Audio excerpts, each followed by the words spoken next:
Oi, meu nome é Vitória, eu sou aluna do curso de Bacharelado de Física na Universidade de São Paulo e eu tô aqui para falar sobre o meu projeto de iniciação científica que consiste na caracterização de pigmentos através da técnica de espectroscopia de fluorescência de raio-x. O projeto que originou esse trabalho está associado ao Laboratório de Ciências Aplicadas ao Patrimônio Cultural, lá do Instituto de Física da USP, e teve como objetivo analisar uma coleção de pigmentos em pó que foram doados ao laboratório pela Pinacoteca do Estado de São Paulo, mas que antes pertenciam à artista alemã Eleonore Koch. Ao todo foram analisados 21 pigmentos, todos eles amarelos, com a técnica de fluorescência de raio-x. E o que se pretendia com essas análises era criar um grande banco de dados sobre a composição elementar desses pigmentos, para que no final conseguíssemos caracterizá-los e identificá-los. A primeira questão que eu devo esclarecer aqui é o porquê do uso da fluorescência de raio-x, que é uma técnica muito conhecida entre os estudiosos do patrimônio cultural, e há uma série de motivos para isso. Bom, para começar, ela é uma técnica não destrutiva, ou seja, ela não causa nenhum dano para os objetos que estão sendo estudados, que por serem do patrimônio cultural, muitas vezes são valiosos e delicados. Além disso, ela possibilita instrumentação portátil e rapidez no processo de tomada de medidas, duas características que são muito importantes quando a gente fala em obras que estão localizadas em museus e não podem ser locomovidas, por exemplo. Para esse projeto especificamente, ela é muito interessante porque ela é uma técnica elementar. Isso significa que ela identifica os elementos químicos que estão presentes na nossa amostra, e é essa informação que possibilita a identificação dos nossos pigmentos.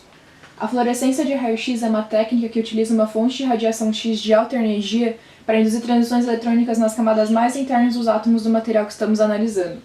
Ao ser atingido pela radiação, o átomo que estava no seu estado fundamental entra em uma situação de estabilidade temporária, chamada estado excitado. E para que possa retornar à estabilidade, os elétrons do átomo devem emitir uma determinada quantidade de energia na faixa de raio-x. Essa energia é característica para cada transição entre as camadas de um determinado elemento químico, e é essa particularidade que permite a identificação dos elementos químicos na nossa amostra. E o que exatamente eu quero dizer quando eu falo que meu objetivo era identificar os pigmentos? Então, o artista em seu ateliê tem uma paleta de cores, com os pigmentos que ele escolheu para utilizar nas suas obras. Cada pigmento ali tem suas propriedades físicas e químicas, e foi fabricado a partir de um composto químico, seja ele um material orgânico, uma estrutura cristalina, o que for. O ponto é que cada pigmento tem uma composição química própria, e se a gente consegue identificar os elementos químicos que estão presentes na nossa amostra, então a gente consegue identificar o pigmento. Quanto aos materiais e a metodologia empregada neste projeto, foi utilizado um sistema portátil formado por um mini tubo de raio-x e um detector de silício, e todas as medidas foram tomadas com a mesma configuração. Para tomar as medidas, uma pequena quantidade de pigmento era esfregada em um pedaço de papel manteiga, e esse papel era posicionado na direção da radiação gerada pela fonte. Assim, obtém-se espectros de contagem por canal ou energia para cada amostra estudada. As análises mostraram que os elementos que apareceram com maior frequência entre os pigmentos amarelos foram enxofre, potássio, crômio, manganês, ferro e zinco. Mas tiveram outros elementos como bário, chumbo, cobalto e cádmio, que apareceram com menor frequência, mas ainda de forma bastante expressiva e também foram muito decisivos nas identificações. Aqui temos um exemplo de espectro de fluorescência de raio-x, que foi tomado para o pigmento 2 da coleção, que veio com o nome amarelo cádmio escuro Kremer. Após a análise, pude identificá-lo como uma variação do pigmento conhecido como amarelo de cádmio, uma versão que contém também sulfeto de zinco.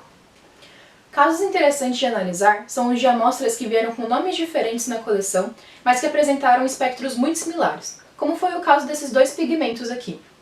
A gente vê nesse espectro comparativo que os dois têm grandes quantidades de ferro em suas composições, o que possibilitou a identificação de ambos como pigmento chamado ocre amarelo. Bom, a fluorescência de raio-x trouxe resultados bastante conclusivos. Seguindo essa mesma metodologia, todos os pigmentos foram analisados, e apenas um não foi identificado e necessita de informações complementares de outras técnicas. Esses gráficos aqui mostram informações quantitativas sobre a presença dos elementos químicos mais característicos entre as amostras, ou seja, quanto de cada elemento químico está presente em cada um dos 21 pigmentos analisados. E depois de reunir todas essas informações, foi feita essa tabela final, com a identificação de todos os pigmentos amarelos da coleção, onde temos o nome do pigmento na coleção da Pinacoteca, os elementos majoritários nele presente, e a última coluna contém a sugestão de identificação, com a respectiva composição química do pigmento sugerido. Essa tabela é uma grande sistematização de todos os resultados que eu obtive. Enfim, é isso. Muito obrigada pela atenção.